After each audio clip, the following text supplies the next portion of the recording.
Hi, welcome to Walker Bend. I'm Eddie Walker, and I just wanted to show you a project that we have going out here. I have a couple of acres out here that I have disked and taken a chain harrow to begin leveling it up. We have several acres out here behind our house that were just so bumpy. I've put in a new gate that will eventually be a new entrance for this area, but it was so bumpy to drive out across here that it really just needed to be smoothed out some. So we did a light disc, not real deep, but do have a disc where we just disturbed the soil, didn't want to go too deep and get the weed seeds up and all. And then there's a chain harrow, which is just like a big mat of a big steel mat with some tongs that will level the soil. And so we drag that behind our disc, or even just do it individually. And it just begins to break up clods and to fill in low spots, and it just makes your ground very smooth. And so this field hasn't been improved ever before. So we'll do that, but it also, you can tell, begins to kill out the grass.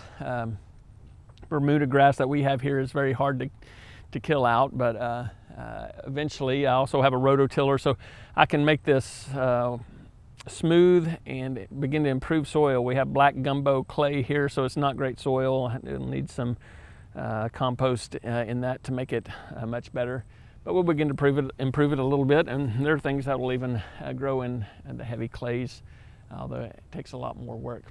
So you may be like me, always looking for a project. What's next?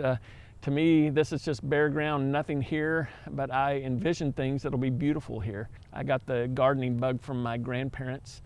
My granddad always had a garden, about an acre, and she would pick out there. She'd make us go get a bag and go pick peas or beans or whatever she was picking, and of course she would always be at the end of the row and back before we barely got started.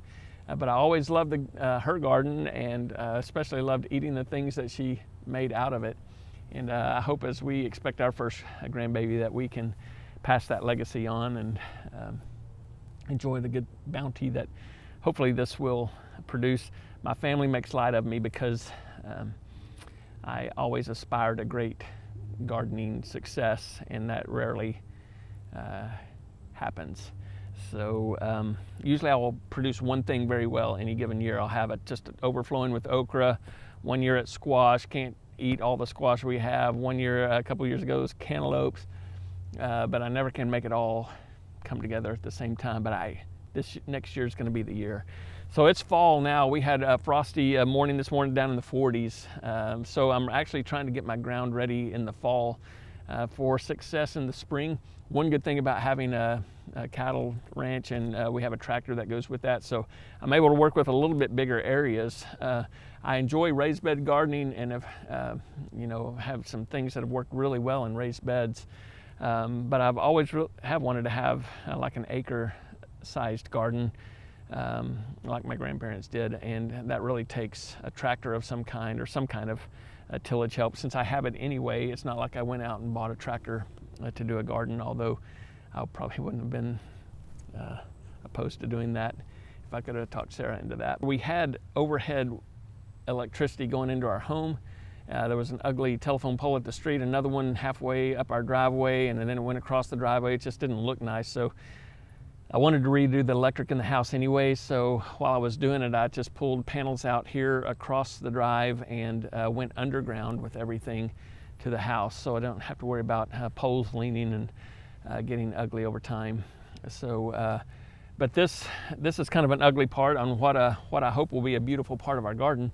And so my plan is to build a kind of a potting shed and greenhouse around this. I've got some windows out in the barn that I've been saving for years. I'm not even sure where I came up with them, but some metal windows that look nice, and I will hopefully incorporate those into some kind of a house that will hide that, but also will look beautiful from the outside. And again, we'll have to see how that goes.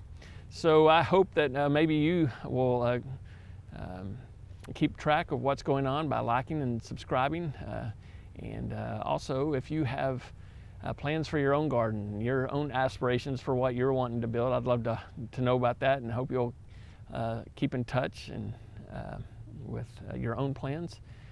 We're excited about all that's happening around here, and what's going on around the bend.